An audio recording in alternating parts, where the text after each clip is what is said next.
Shalom Bapak Ibu, saudara-saudara terkasih dalam Tuhan Yesus. Ya, kalau saya diberikan kesempatan untuk membagi ilmu yang saya dapat dari rumah sakit secara khususnya, karena selama ini saya memang bekerja berkecimpung di dunia virus. Dunia virus, dunia bakteri.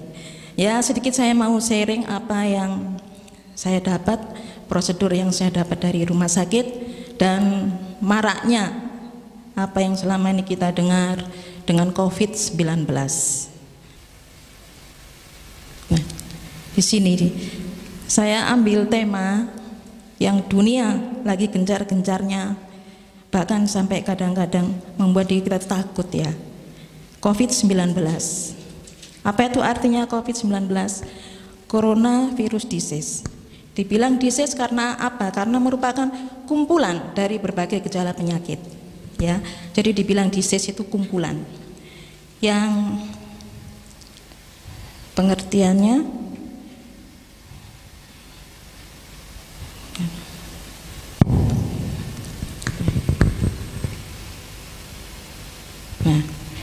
corona yang berarti virus penyebab penyakit saluran pernapasan. Jadi tidak jauh bedanya dengan flu, ya kan? Tapi flu itu ya kita rasa sebagai virus juga, tapi tidak seperti yang ditakutkan di dunia seperti virus corona ini.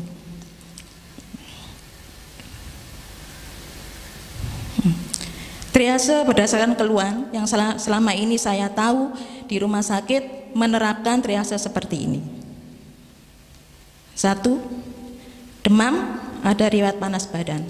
Jadi setiap pasien yang berkunjung ke rumah sakit maupun pengunjung sekarang dilakukan screening. Ada 3 pintu di rumah sakit. Jadi pintu yang dekatnya kafe, pintu utama sama UGD. 3. Mau dikasih 4 pintu lagi tenda. Jadi untuk screening setiap pengunjung yang datang, kalau dia ada keluhan demam, ada riwayat panas badan, pintunya beda. Nomor 2, ada keluhan batuk pilek, nyeri tenggorokan. Selama ini kalau kita ada keluhan flu kan pasti ada keluhan ini. Batuk pilek itu pasti temennya, disertai dengan nyeri tenggorokan. Bahkan ada karena nyerinya sampai timbul demam. Jadi kadang-kadang orang itu rancu antara flu biasa atau ini yang disebut corona. Nanti kita tahu step-step. Nah, yang ketiga disertai dengan sesak napas, tapi ini tidak selalu muncul pada fase awal penyakit. Karena kan awalnya itu hanya ya berkisar ada orang yang sudah 3 hari batuk pilek, panas, tenggorokan nyeri. Tapi ada juga yang disertai dengan keluhan sesak nafas. 4. Ada riwayat perjalanan ke negara terjangkit atau kontak dengan orang yang terinfeksi. Ini triasenya ya. Sekarang berdasarkan keluhan tadi, nah jika dinyatakan ya itu artinya bukan berarti sudah positif corona, tapi masih mengarah ke arah suspek, dugaan. Itu tata laksananya di sana dikerjakan torak foto, jadi foto dada dilakukan secara serial, setiap hari dilakukan torak foto untuk mengetahui sampai di mana virus ini. Yang kedua, dilakukan pemeriksaan laboratorium darah lengkap. Ini untuk mengetahui leukositnya, jadi darah putihnya. Difokuskan ke sana sama CRP, terus swab tenggorokan. Jadi darah lengkap, leukosit sama CRP itu petanda virus seberapa jauh dia itu menyerang tubuh manusia. Terus dilakukan swab tenggorokan. Swab tenggorokan tidak hanya dilakukan 1 kali di sana. Untuk memastikan bahwa dia itu benar-benar positif, harus dilakukan selama 5 kali. Ya.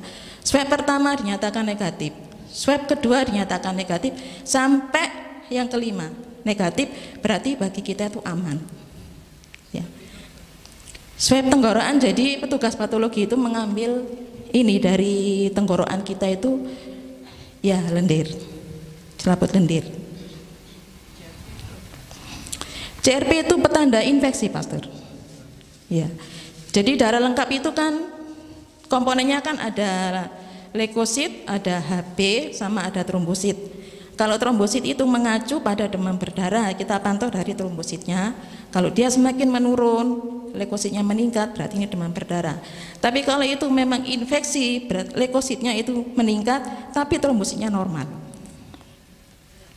Ya, jadi harus bisa membedakan antara itu gejala demam berdarah sama gejala penyakit infeksi yang lain.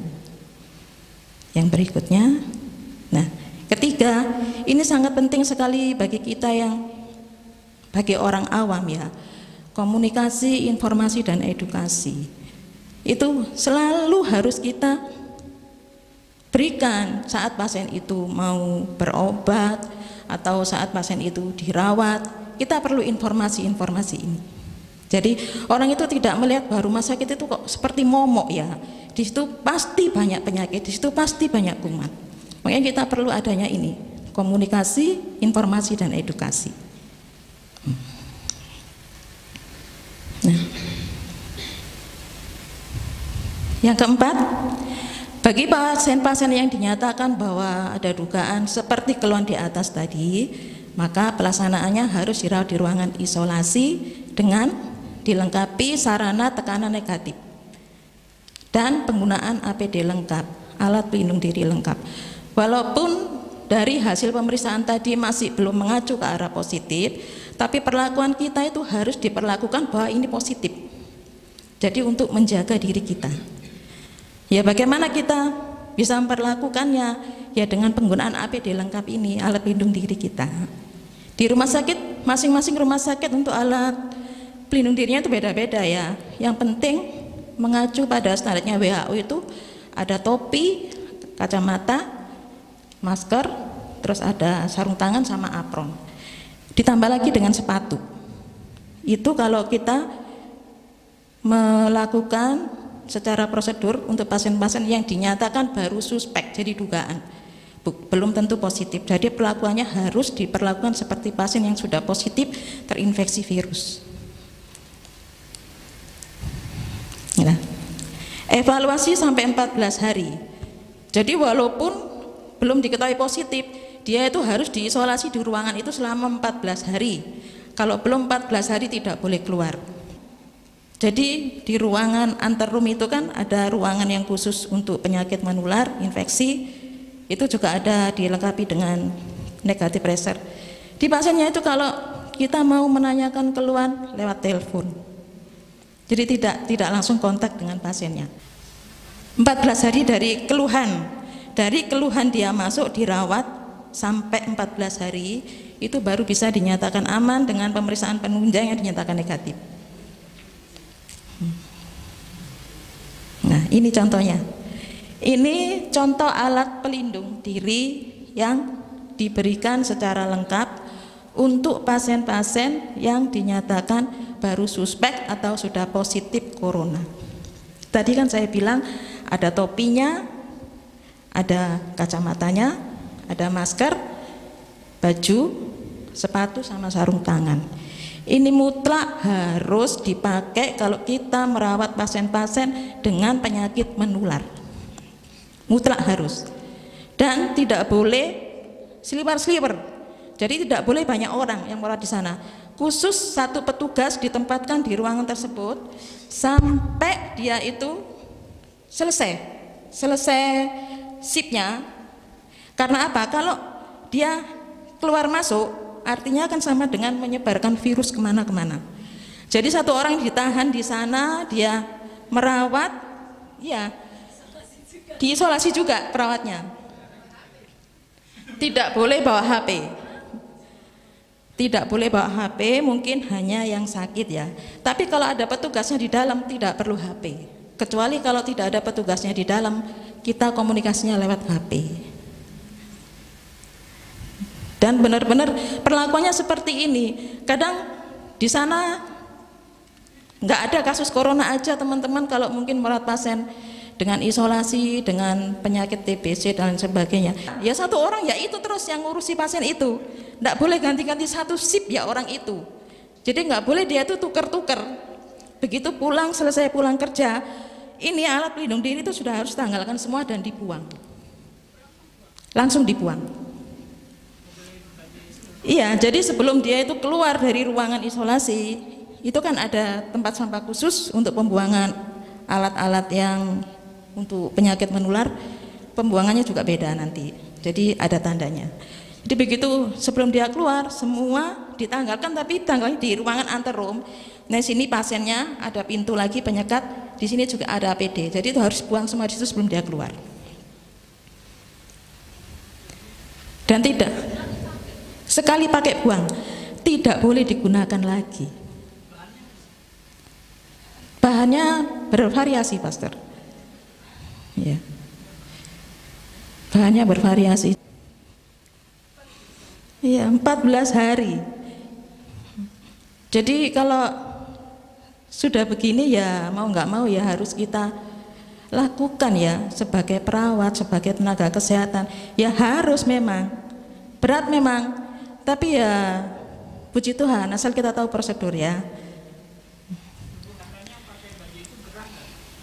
Kalau ruangannya AC nggak gerah, Pastor, karena kan ini kan dilengkapi dengan tekanan negatif. Walaupun AC nanti kan dia kan ini, jadi ruangan diperlengkapi dengan seperti cerobong ya, jadi dia tuh bisa langsung ke udara dibuangnya. Iya, itu pun juga ada monitornya. Kalau tekanan negatif itu harusnya 12 Pascal, angkanya itu monitornya itu, kalau dia kurang dari itu tidak layak ditempati. Jadi benar-benar harus dibetulkan itu tekanannya. Kalau kurang dari itu virusnya masih bertahan di situ. Itu.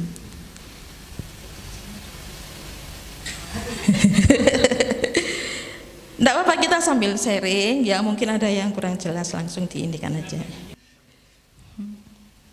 Ya. Sudah jelas mengenai alat ini ya. Yang penting tahu aja lah. Biar di sana itu kok gembar-gembornya seperti ini ya, semakin buat kita takut ya. Gitu, jadi ya kita harus bisa saring informasi yang bersifat positif, yang membangun kita, jadi kita jangan mudah terpengaruh.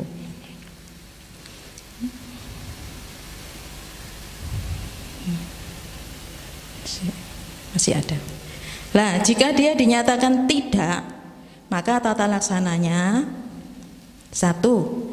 Hanya komunikasi, informasi, edukasi, cara penggunaan masker dan hand hygiene, cuci tangan. Resikonya kenapa? Masker juga bisa menularkan virus kemana-kemana. Jadi bukan berarti masker itu aman sepenuhnya, enggak. Kalau di sana habis pakai masker langsung buang, nggak boleh dipakai lagi. Karena apa? Karena virusnya akan masih menempel. Iya. Lah. Jadi habis pakai masker langsung dibuang. Karena apa? Kita tekankan cuci tangan ini harus sering cuci tangan. Soalnya apa? Masker kita habis masuk satu pasien ke pasien dengan masker yang sama, kita kan nggak tahu penyakitnya macam-macam. Jangankan pasien, pengunjung aja loh, ya kan? Kita kan nggak tahu orang ini batuk pilek atau bagaimana.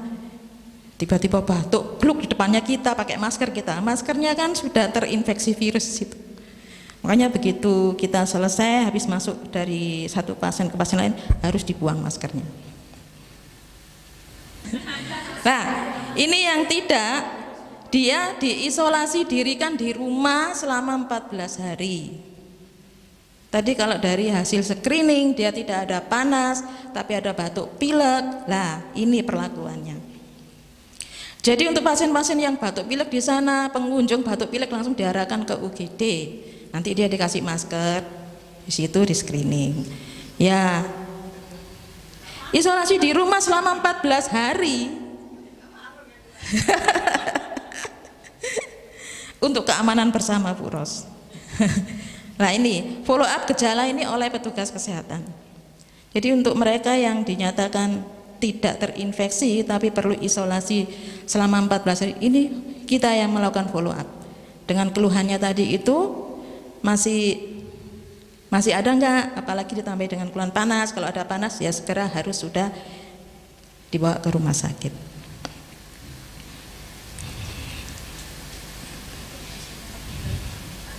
Nah, ini sekarang cara penularan ini penting. 1, melalui udara. Sudah pasti melalui udara. Karena apa? Karena virus seperti flu saja ya. Kalau kita nggak tahu, orang batuk di mana-mana, bersin di mana-mana, akhirnya kan virusnya terbawa udara. Kita hirup udaranya. Kalau daya tahan tubuh kita lemah, ya nggak usah besok sekarang udah ketularan pasti, sudah bersin-bersin semua. Itu makanya perlunya kita itu jaga daya tahan tubuh kita melalui udara nih. Yang kedua melalui kontak. Kontak langsung dengan mereka yang terinfeksi virus ini. Jadi kontak langsung itu ngobrol lama-lama dengan orang itu. Terus pegang tangan, pegang apa, kemudian tangan kita ini nggak tahu. Kalau kasat mata kan bersih. Nah itu contohnya kontak.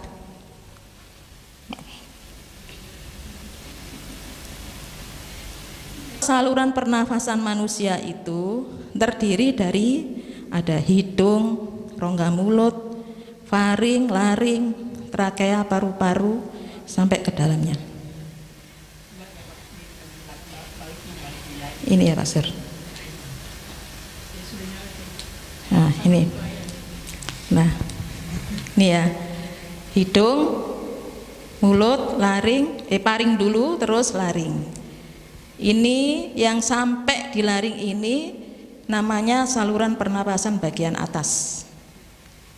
Kalau yang sudah dari laring ke bawah sampai ke sini pernapasan bagian bawah. Nah, kalau orang-orang seperti flu, dia tadi yang dibilang tidak ada demam, tidak ada sesak napas, itu hanya mengenai saluran pernapasan atas. Jadi mengenai ini aja. Tadi kan ada hubungannya dengan penularan lewat udara. Dihirup melalui hidung, kemudian masuk ke sini. Ya kan? Akhirnya kan bisa gatal tenggorokannya. Nah, ini dibilang menyerang saluran pernapasan atas. Biasanya ini tidak berbahaya. Tapi kalau sampai dia ke bawah, tadi virusnya tadi itu, ini yang berbahaya dan perlu mendapat pengawasan ketat. Biasanya kalau sudah menyerang ke paru-paru ini disertai dengan sesak nafas. Itu tadi kan, sesak nafas. Kenapa dari awal-awal corona ini disebarkan banyak pasien-pasien yang meninggal ya kan? Orang kan berpikir oh berarti virus ini mematikan. Ya kan? Dan sampai kita tuh takut ya, kok virus kok jahat kayak gini sih ya. Itu ternyata ada beberapa fakta dari keluhan-keluhan pasien dari kasus-kasus yang bisa menyebabkan kematian itu bukan hanya dari coronavirusnya saja, tapi dia itu sudah didasari penyakit yang lain seperti mungkin ada sepsis, ada penyakit jantung, ada penyakit kencing manis, ada penyakit hipertensi. Sepsis itu infeksi yang bersifatnya meluas Bu, jadi menyerang semua organ. Ya tadi itu mungkin bisa organ jantung sendiri, bisa paru-paru, ginjal. Nah itu yang memperberat, dipicu dengan dia ada infeksi virus corona. Makanya kalau penanganannya tidak segera dan tidak cepat, responnya kurang, bisa menyebabkan kematian itu tadi. Tuh.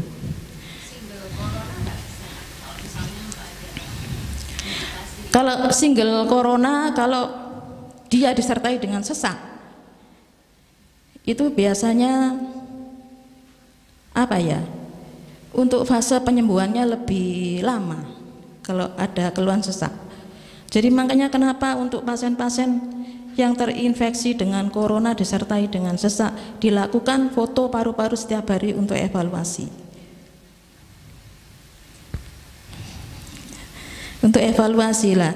Biasanya kalau yang terserang seperti itu, seperti keluhannya dengan pneumonia. Jadi paru-parunya ini separuh itu hilang. Artinya hilang ini kan paru-paru yang normal gambarnya kan jelas semua ya. Kalau yang abnormal ini bisa putih semuanya, satu sisi ataupun dua sisi. Itu yang menyebabkan kematian.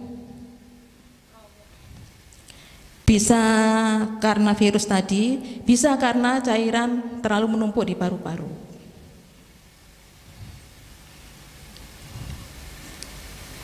Jadi biar asal tahu saja. Jadi kalau yang normal paru-paru di torakote itu gambarnya hitam, tapi kalau yang abnormal ini bisa gambarnya putih. Ya, makanya memang harus benar-benar ketat hubungan dengan virus corona ini. Jadi perlu dievaluasi setiap hari. Indikatornya 38 ke atas. Enggak, naik turun panasnya. Dia bisa turun dengan obat, tapi begitu nanti obat sudah bereaksi berapa jam, dia akan panas lagi. Disertai dengan batuk. Ya, ada kalanya mengeluarkan lendir batuknya itu. Jadi begitu. Ini hanya pemeriksaan penunjang saja untuk memastikan bahwa benar-benar ini positif atau negatif. Sekarang kita ke slide berikutnya. Nah, asal tahu saja, sekarang ini belum saya update ya. 60 negara terjangkit, dibaca saja ini ya. Ada Amerika, Australia yang besar-besar aja. Filipina, hampir semua negara, Cina terlebih-lebih. Indonesia juga ada. Iya. Langsung ditutup sekarang semuanya.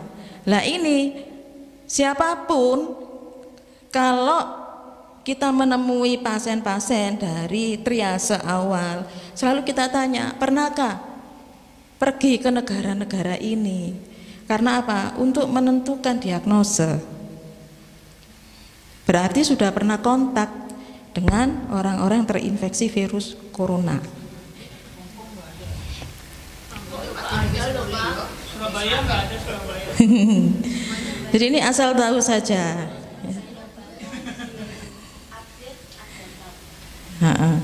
Ya, nanti kita ini ya.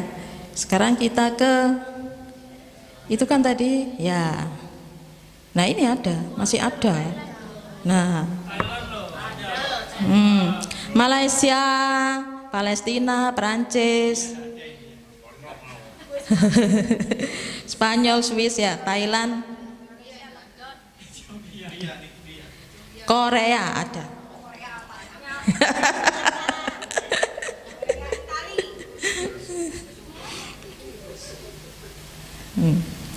Sekarang yang daerah yang ditemukan kasus positif corona. Jadi ini yang positif, bukan yang suspek ya.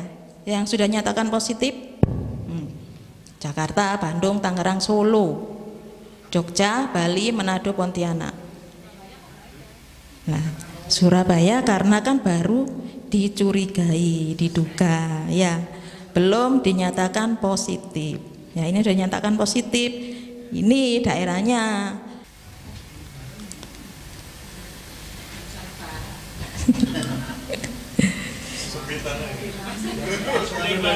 Nah, ini karena begitu meluasnya penyakit ini sampai kemana-mana, dari WHO dinyatakan sebagai pandemik. Ya, ada endemik, ada epidemik, ada pandemik. Nah, ini dibilang sudah pandemik. Ini yang artinya penyakitnya sudah menyebar di wilayah yang luas, benua, bahkan seluruh dunia.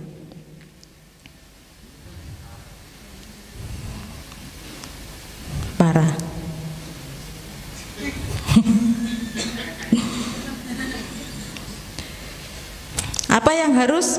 Apakah harus selalu memakai masker? Nah, ini jawabannya dari sini.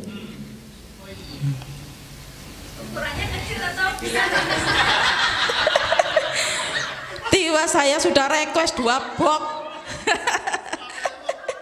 2 box untuk perlindungan diri. Ini menurut WHO, masker hanya digunakan nih ketika sedang batuk atau bersin. 2, sedang kontak dengan orang yang diduga terinfeksi. Nah, ini jika Anda tidak memiliki gejala tersebut, maka dihimbau tidak perlu menggunakan masker. Ya, Jadi tidak perlu. Jadi mungkin ini kebijakan dari WHO ya, karena sudah maraknya virus corona sudah meluas ke dunia, bahkan stok masker itu kosong, jadi sulit sekali didapat. Sabun, cuci tangan. Ya, kita di sini bersyukur ya, Bu Lydia ini selalu siap siaga. Menyediakan di tempat ini walaupun dengan jumlah tidak terlalu banyak ya, tidak. Ya, maksudnya kita bijak saja mempergunakannya. Kalau memang ada keluhan batuk pilek, ya monggo pakai masker, tidak dilarang. Ya. Ya. Kenapa, Bu? Ya. Kalau pilek aja, nanti saya kasih tipnya ya, Bu, cara ini ya. Jadi ya kita semua dihimbau untuk mengerti ya, kalau suatu saat ini merebak kemana-mana, kita akan perlu masker yang dinyatakan positif. Jadi sih nggak perlu banget, nggak batuk, yang maksudnya batuk baru sehari, ya sudahlah minum apa itu yang anget-anget itu ya. Jadi nggak usah semuanya pakai masker, dikit pakai masker.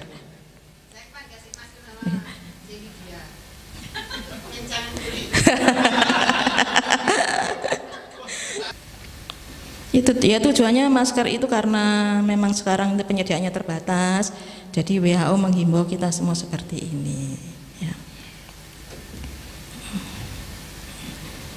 Ya, waspada harus memang, apalagi kalau tahu kondisi kita bisa merasakan ya, waduh badanku kok meriang-meriang, kepalaku sudah mulai pusing, batuk pilek, boleh silakan pakai alat pelindung diri. Ya, memang harus waspada, antisipasi boleh, kita sendiri yang bisa mengukur.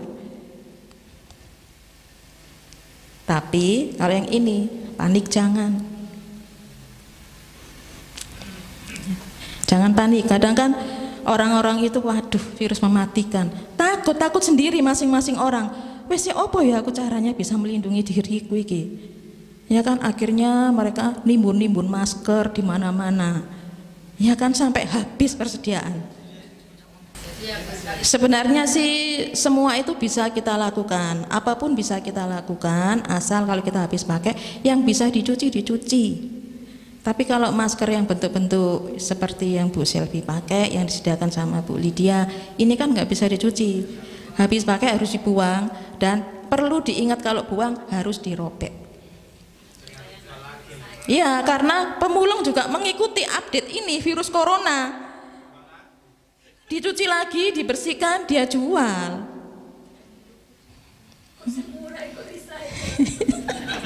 Makanya perlu dipertanyakan itu.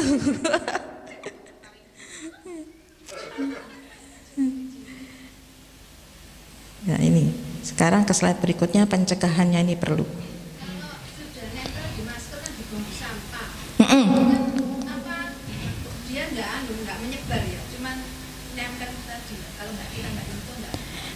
Yang penting cara pembuangannya harus ditutup, ya kan, sampahnya itu harus diikat, ditutup, baru di ini. Ya.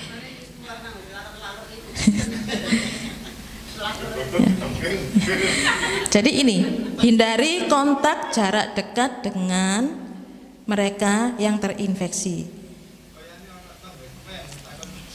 2, gunakan alat pelindung diri tadi itu ya, sudah jelas alat pelindung dirinya. Nomor 3 ini penting, cuci tangan. Kalau itu musim hujan Bu Ros, kalau itu musim hujan boleh dipakai. Kita harus bisa menempatkan diri ya. Musim hujan ya pakai jas hujan. Jangan pakai masker, kumannya makin nempel kalau pakai masker. Karena kuman itu suka di tempat-tempat yang lembab dan basah. Jadi kalau tempat yang kering, kumannya mati sendiri. Kering dan panas. Ini yang nomor 3 ini, poin nomor 3 ini sangat diremehkan semua orang. Ya, cuci tangan. Hal sepele, tapi sangat berarti bagi kesehatan kita. Di rumah sakit, walaupun pekerja rumah sakit yang setiap hari diajari cuci tangan, bahkan dikampanyekan 1 bulan sekali kampanye cuci tangan untuk semua pengunjung rumah sakit. Kampanye, Pastor. Jadi ada petugasnya yang mengaudit, nanti siapapun mereka yang ketangkap, ayo cuci tangan. Benar enggak caramu cuci tangan? Kalau enggak benar, terus dilakukan terus sampai kamu benar-benar tahu cara menerapkan yang benar. Karena apa harus cuci tangan? Tangan kita itu sebagai media penyebaran kuman kemana-kemana. Ini sebagai media, seneng kuman itu kalau sudah di tangan itu. Apalagi ada 2 titik yang paling disukai sama kuman, ujung-ujung jari sama perhiasan. Ya, perhiasan.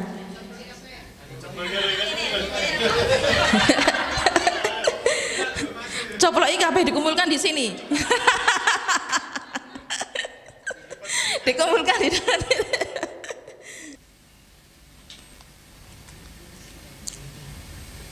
Nah, yang keempat, menghilangkan kebiasaan menyentuh daerah wajah, mata, hidung, bibir, dan mulut. Untuk saat ini karena lagi marak-maraknya virus corona, jadi kebiasaan kita begini, gini, kucek-kucek mata, nyentuh hidung, mulut, boleh dilakukan. Ini boleh dilakukan nomor 4, asal setelah cuci tangan, boleh melakukan ini. Kalau nggak sadar, ya wes langsung cuci tangan lagi.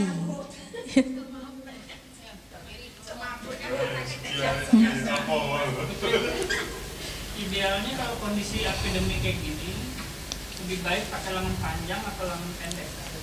Itu enggak, maksudnya tidak diprioritaskan. Terserah mau pakai apa, yang penting tadi itu pencegahannya ini. Ini loh, pokoknya yang nomor, nah, ini hindari kontak jarak dekat. Kalau kita merasa kedinginan mungkin karena cuaca, ya enggak apa-apa. Nah, kalau misalnya cuci tangan ada orang mesin ya kan bisa berpapas sampai sini. Ya itu sebaiknya harus segera dicuci. Ya, ya nanti saya ada caranya nanti Pastor ya. Jangan sabar saya. Nah ini etika batuk dan bersin dengan benar. Ternyata batuk dan bersin itu ada etikanya.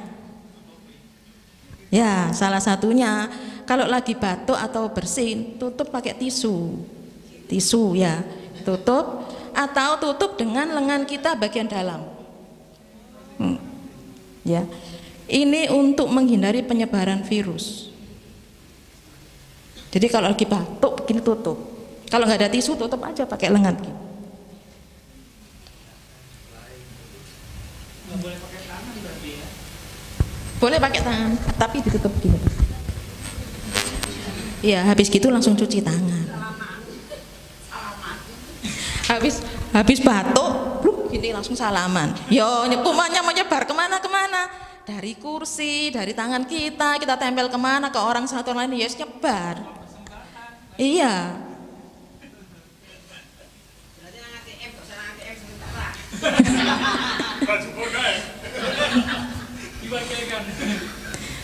Memang banyak sekali kalau saya lihat, saya dengar di sosial media itu, kalau bisa jangan melakukan transaksi tunai, kalau bisa non tunai, semua dilarang. Terus yang oleh ki opo gitu ya. Kok semuanya dilarang, Itu tadi yang penting kita tahu cara pencegahannya. Ini konsumsi gizi seimbang, perbanyak makan sayur dan buah. Gizi seimbang ya yang kita konsumsi sehari-hari.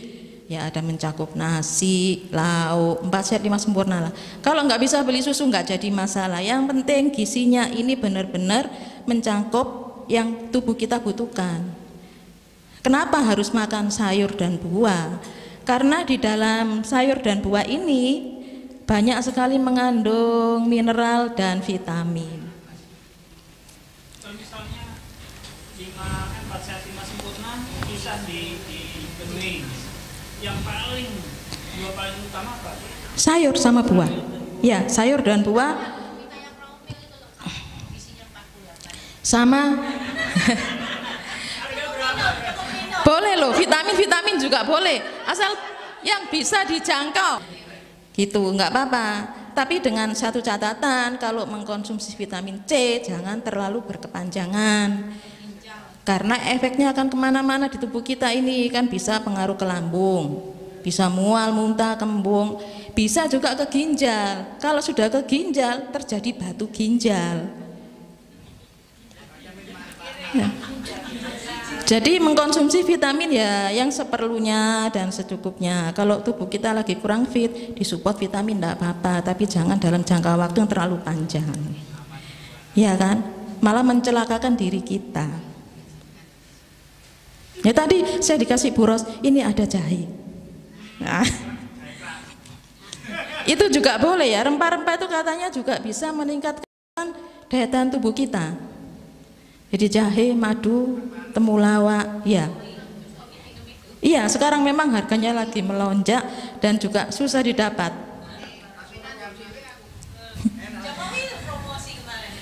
Iya, jadi jamu-jamu tradisional itu juga bisa untuk meningkatkan imun tubuh kita.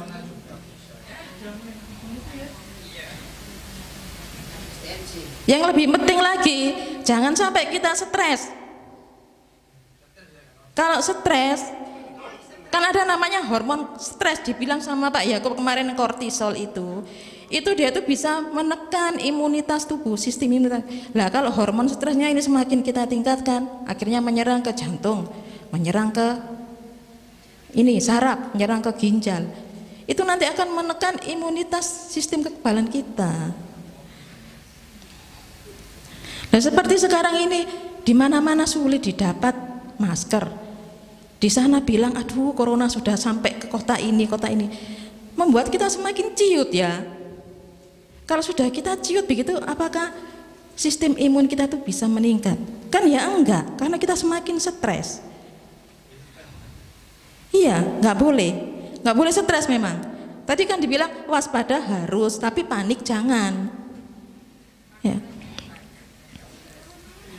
Ya benar, memang kemarin dibilang Pak Yakub itu hormon kortisol itu hormon stres. Dia bisa menyebar ke segala organ kalau stresnya kita ditonjolkan. Makanya sekarang kita menyikapi dengan keadaan negara di mana-mana seperti itu ya, kita menyikapinya dengan bijak saja. Nggak usah terlalu dipikir, waduh nanti kalau sampai menyerang ini bagaimana ya, menyerang ini nanti terus bagaimana, nggak ada ini, nggak ada itu. Ya kita santai saja, mengalir saja. Yang penting itu tadi, konsumsi gizi seimbang, perbanyak makan sayur dan buah. Terus ada lagi olahraga dan istirahat yang cukup. Olahraga saya sendiri juga ngakui tidak teratur. Sebenarnya olahraga ini bisa dilakukan tidak perlu lama-lama, 30 menit dengan jalan kaki tapi teratur setiap hari, itu bisa meningkatkan imun tubuh kita. 30 menit saja. Tapi kan tidak teratur waktunya. Yang diperlukan waktunya teratur.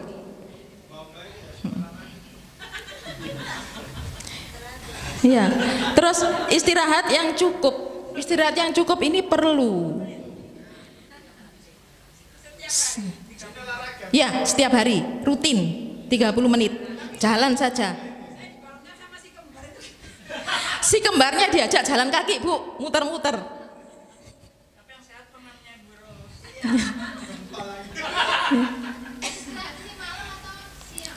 Istirahat yang cukup, masing-masing orang beda.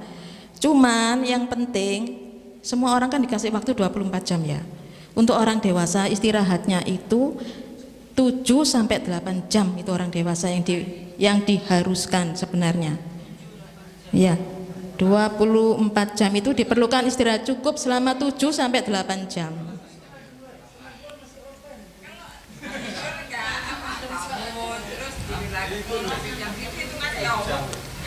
Kalau ibu bangun tidur lagi, yang terasa di badan ibu apa? Yang ibu rasa di badan ibu bagaimana kalau tidur sebentar terus bangun, tidur sebentar bangun?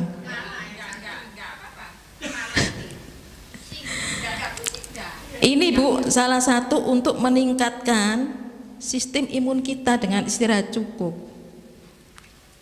Kalau kita tidak memenuhi ini, bagaimana imun kita itu bisa meningkat?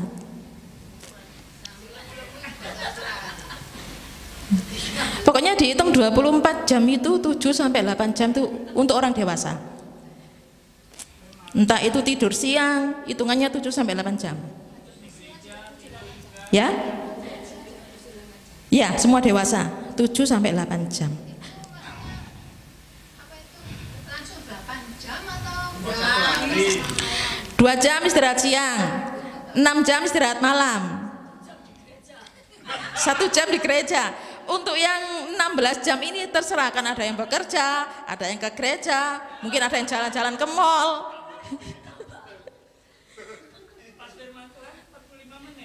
Nah, itu bisa dirinci yang lain-lain. Pokoknya istirahat ini harus mutlak 7 sampai 8 jam.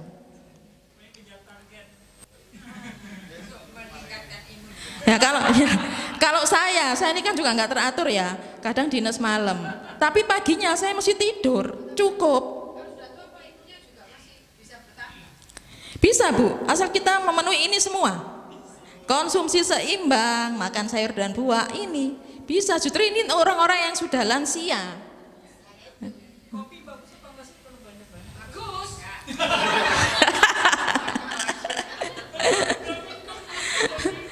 Kopi itu relatif, Pastor, dari mereka yang mengkonsumsi. Kalau berlebihan ya jangan. Tapi kalau itu ya sewajar-wajarnya ya silakan. Asal tidak menimbulkan reaksi lain di tubuh Bu Ros. Kalau sudah ada rasa kembung, perih, ya jangan diteruskan kopinya.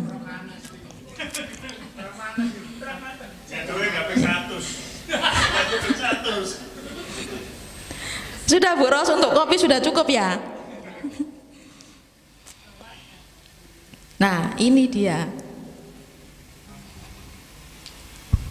Ini macam-macam kuman yang ada di tangan kita. Ini dia suka menempel di sela-sela jari. Nama kumannya Clostridium difficile. Ya, itu paling banyak di usus. Jadi ususnya bisa bengkak. Nah, kalau kuman ini aja influenza itu ya. Kalau yang hijau ini influenza kumannya. Ya, namanya kumannya ya influenza. Ini yang bisa menyebabkan pneumonia. Influenza ini. Ini yang atas juga ada. Beta streptococcus. Lah, sakit perut yang ini usus. Dia menyerang ke usus. Jadi macam-macam. Bisa menyerang ke usus, terus ini yang ke paru-paru, terus yang ini atas itu di tukak lambung ini. Tukak lambung.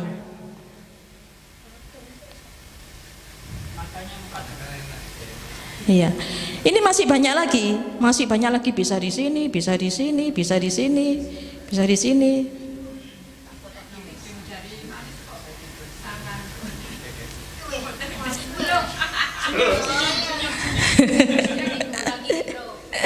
Nah, kalau untuk informasi yang positif gini boleh di-share, biar semua orang juga tahu, orang awam juga tahu. Secara kasat mata memang kelihatan bersih tangan kita ini, tapi di balik ini semua cek wakene kumane kemana-kemana.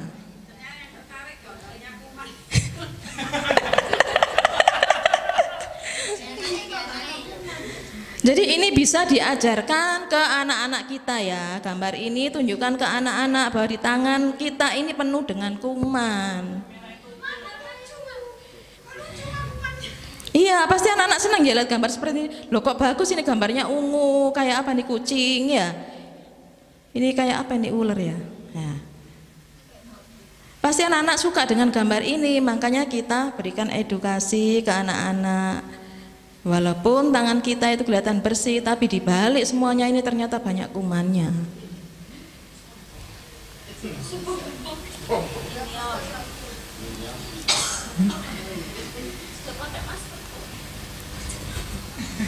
Sudah difoto kumannya, gambar kumannya? Gimana nih Pastor kok hilang? Nah, sekarang kita lihat video step by step.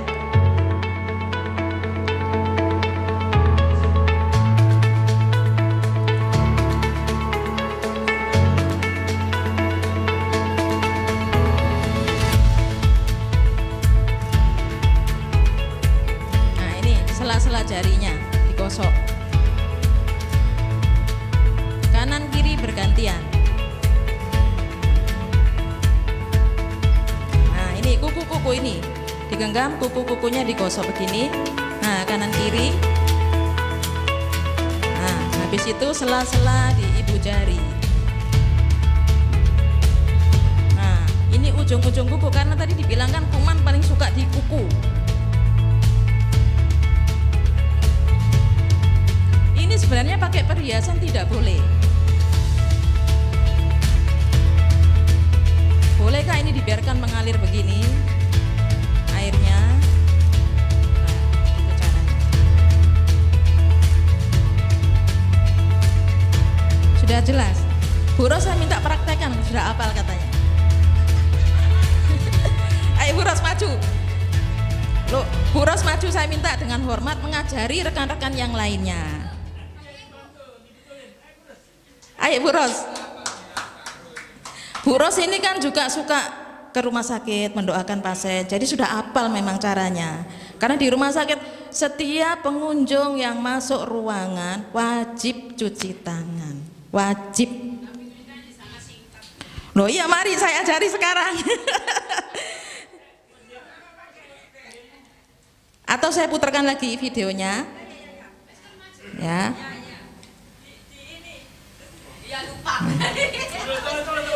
Tunggu. Ya sitnya. Ya kan weh. Oke.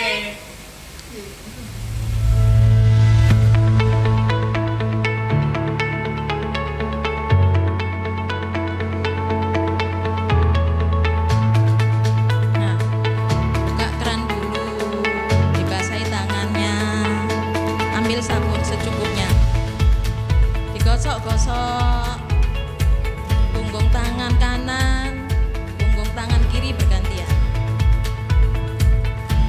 Kemudian sela-sela jari. Nah, kuku.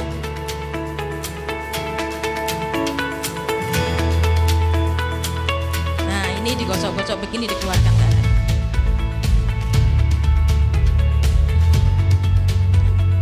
Ini untuk ujung-ujung kuku, ini juga.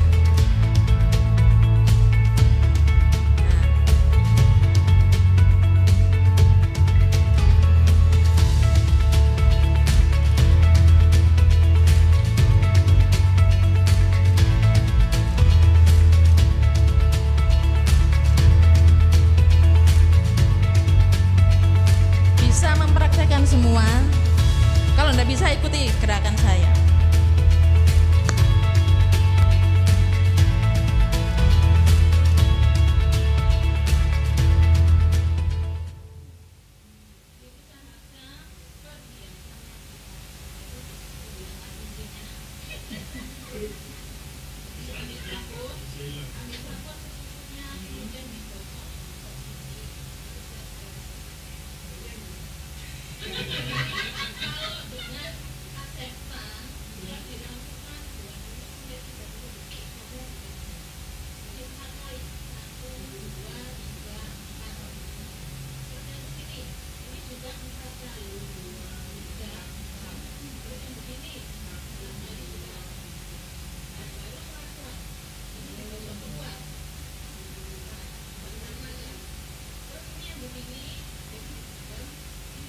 standar dari WHO. Ya. Ini yang pakai yang 4 kali hitungan itu yang pakai aseptan sanitizer itu 4 kali. Apapun bentuknya, entah itu aseptan yang gel, aseptan yang cair, itu 4 kali. Jadi 20 sampai 30 detik. Ya, sampai kering. Ya, sampai kering. Lah, kalau yang pakai air itu hitungannya 2 kalinya dari yang aseptan. Jadi 8 kali. Itu sudah dianggap 40 sampai 60 detik. Tidak perlu pakai alkohol. Jadi sekarang tidak usah bingung, walaupun di mana-mana antiseptik kosong, yang ada pada kita saat ini apa ya? Sabun. Pakai sabun, asalkan caranya benar. Sabun biasa. Ya, makanya kenapa dibuat 8 kali? Karena kan dia kan tidak ada antiseptiknya. Jadi ya, sampai dikatakan sampai itu memang harus benar-benar digosok keluar kalau pakai yang sabun itu. Virusnya ada di piring ya, bekas kena orang itu dikasih sabun gitu? Sabun aja ya, cuci. Habis itu nanti kita cuci tangannya sesuai dengan standar yang diajarkan WHO. Jadi di semua rumah sakit Surabaya ini untuk cuci tangan menggunakan standar dari WHO. Ya, ini yang update yang terbaru ya. Jadi seperti itu perlakuannya. Jadi sekarang kita tidak usah takut.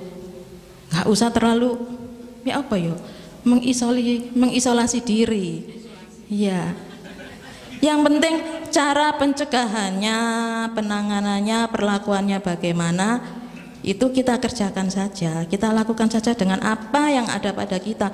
Nggak usah bingung-bingung. Kalaupun disediakan antiseptik ya puji Tuhan ya, berarti kan caranya masih bisa kita lakukan gitu. Kalau pakai sabun tadi sebanyak 8 kali. Ya. Itu upaya-upaya kita untuk meminimalkan penyebaran kuman dari satu individu, dari media-media yang lain. Itu makanya kenapa harus diterapkan rajin-rajin cuci tangan dan harus disiplin. Habis pegang apa, sudah wes langsung cuci tangan. Karena tangan kita ini paling rawan ya memindahkan kuman, memindahkan bakteri, penyakit. Ini paling rawan memang. Makanya setiap kali siapa aja rumah sakit di pengunjung-pengunjung ini, sudah cuci tangan belum Pak? Sudah cuci tangan belum Bu? Kalau belum, mari kita ajari. Jadi begitu pasien yang datang selalu kita ajarkan cara cuci tangan ini. Di mereka sudah terbiasa sekarang, habis ini langsung cuci tangan sendiri. Habis pegang apa cuci tangan sendiri. Tapi dengan syarat kalau cuci tangan pakai yang antiseptik itu tangan harus dalam kondisi bersih. Tidak boleh setelah makan, setelah pegang apa minyak-minyak pakai antiseptik, tidak boleh, diusahakan jangan. Lebih baik pakai yang air. Ya, karena yang antiseptik ini sebagai pengganti cuci tangan dengan air mengalir. Itu jadi harus bersih tangannya. Sudah jelas cuci tangannya ya. Yang hadir di sini saya minta dengan hormat, ajarkan ke siapapun rekan saudara cara cuci tangan yang benar. Dan itu harus disiplin.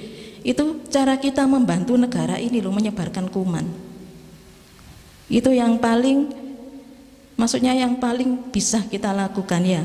Tidak perlu bayar harga yang mahal-mahal. Hanya dengan cara pencegahannya tadi itu bisa diharapkan meminimalkan penyebaran virus. Kalau kita semua sehat di tempat ini kan senang ya, sukacita. Apalagi negara kita, puji Tuhan Surabaya nggak ada yang positif. Ya, jadi sekarang kita mau ubah cara pandang kita. Kita nggak usah membesar-besarkan kedahsyatan virusnya ini. Yang kita besarkan, yuk kita sekarang berbalik, jangan fokus pada virusnya, kita fokus sama Tuhan yang dahsyat, yang sanggup menyembuhkan penyakit, yang mematikan. Ya, dengan cara begitu kan membuat kita itu kan bisa meningkatkan imun kita ya. Wes, aku nggak usah stres, ngerti cara pencegahannya kok. Untuk apa saiki? Kok di sana ada virus ini yang mematikan, di sini sudah sampai di sini virusnya. Aduh, semua orang pada takut keluar semua. Kalau nggak penting-penting banget ya dihimbau jangan ya, tapi kalau memang itu mendesak keperluannya, silakan keluar, enggak apa-apa. Itu tadi, yang penting cuci tanganlah, di mana-mana kan disediakan ada wastafel, ada kalau memang ada antiseptik ya ada pakai itu. Kuncinya cuma cuci tangan sebenarnya, karena tangan itu paling rawan memindahkan kuman. Itu aja kok kuncinya. Ya itu tadi yang seperti masker, itu hanya penunjang saja. Ya kan, kalau habis pakai masker, kondisi pilek yang berat ya wes habis pakai langsung buang. Jangan terus nempel terus di hidung terus. Itu yang juga menyebabkan penyebaran kuman kemana-kemana.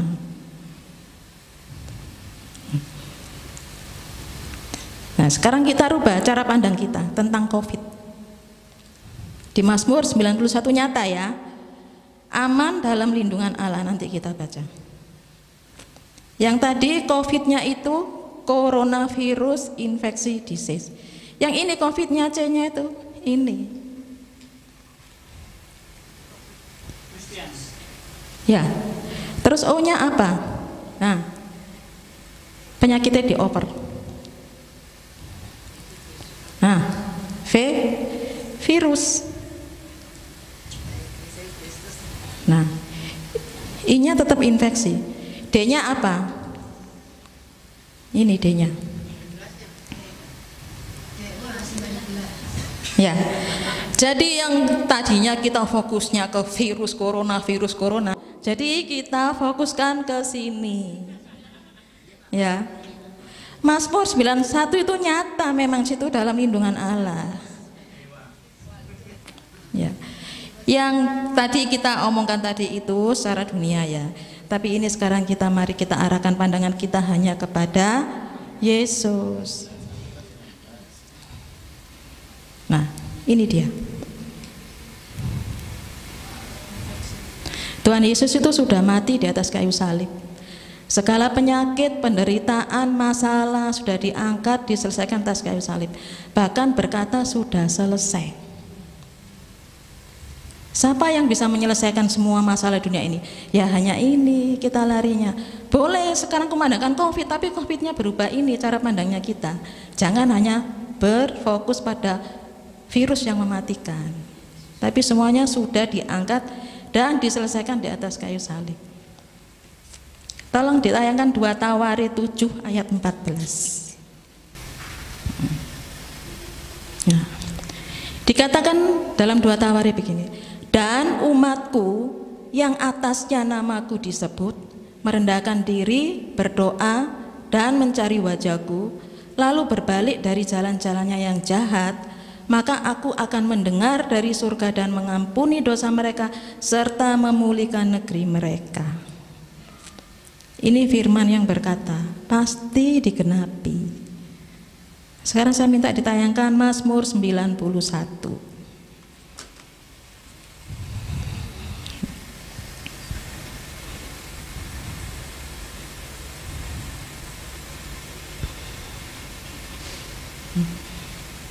Ya. Perikopnya kan berjudul aman dalam lindungan Allah. Orang yang duduk dalam lindungan yang maha tinggi dan bermalam dalam naungan yang maha kuasa akan berkata kepada Tuhan, tempat perlindunganku dan kubu pertahananku, Allahku yang ku percayai. Hanya satu-satunya Tuhan. Sungguh dialah Tuhan ya yang akan melepaskan engkau, kita semua, dari jerat penangkap burung, dari penyakit sampar yang busuk. Yang dikatakan penyakit sampar ya ini yang sedang melanda dunia. Dengan kepaknya Tuhan akan menudungi engkau, kita semua. Di bawah sayapnya engkau akan berlindung, kesetiaannya ialah perisai dan pagar tembok. Engkau tidak usah takut terhadap kedahsyatan malam, terhadap panah terbang di waktu siang, terhadap penyakit sampar yang berjalan di dalam gelap, terhadap penyakit menular yang sedang mewabah ini, yang mengamuk di waktu petang. Walau 1000 orang rebah di sisimu dan 10.000 di sebelah kananmu, tetapi itu tidak akan menimpa kita. Amin. Karena Tuhan itu Bapa kita yang setia, tahulah menjagai anak-anaknya. Bapa yang penuh dengan kasih. Engkau hanya menontonnya dengan matamu sendiri, melihat pembalasan terhadap orang-orang fasik. Sebab Tuhan ialah tempat perlindungan kita semua, yang maha tinggi telah kau buat tempat perteduhanmu. Malapetaka tidak akan menimpa kamu, bahkan tulah tidak akan mendekat kepada kemahmu. Ini firman yang mengatakan. Kenapa? Sebab malaikat-malaikat Tuhan itu diperintahkannya kepada kita untuk menjaga saudara dan saya di segala jalan kita. Mereka akan menatang engkau di atas tangannya supaya kakimu jangan terantuk kepada batu. Singa dan ular tedung akan kau langkai, engkau akan menginjak anak singa dan ular naga. Lah, penyakit ini akan kita kalahkan dalam nama Yesus. Sungguh hatinya melekat kepadaku. Siapapun yang hatinya melekat kepada Tuhan, maka Tuhan berkata, aku akan meluputkannya, aku akan membentenginya, sebab ia mengenal namaku. Bila ia berseru kepadaku, Tuhan akan menjawab dari surga. Aku akan menyertai dia, kita semua dalam kesesakan. Aku akan meluputkannya dan memuliakannya. Nah ini, dengan panjang umur akan ku kenyangkan dia, kita semua, dan akan ku perlihatkan kepadanya keselamatan yang daripada Tuhan. Ya, nyata firman Tuhan. Tidak perlu takut, ada perlindungan dari surga untuk kita semua anak-anaknya yang melekat sama Tuhan. Tapi waspada perlu memang, ya, waspada memang harus. Kita jangan bertindak ceroboh, bonek, ya kan? Wis gak popo, ngaku kenal Tuhan Yesus, nggak mungkin lah terserang virus. Ya, kalau kita sendiri sudah mengikrarkan seperti itu, artinya kita itu kan bertindak sok pahlawan. Tuhan tahu kok, kita tuh anak-anaknya butuh perlindungan, Tuhan tahu. Ketika semuanya sudah habis, semuanya sulit kita cari, kita mau lari ke siapa? Ya hanya kepada Tuhan saja. Wis biarin aja, wis dalam nama Yesus tubuhku sehat. Karena apa? Tubuh kita ini bait Allah, pasti Tuhan jaga. Amin. Terima kasih, Tuhan Yesus berkati.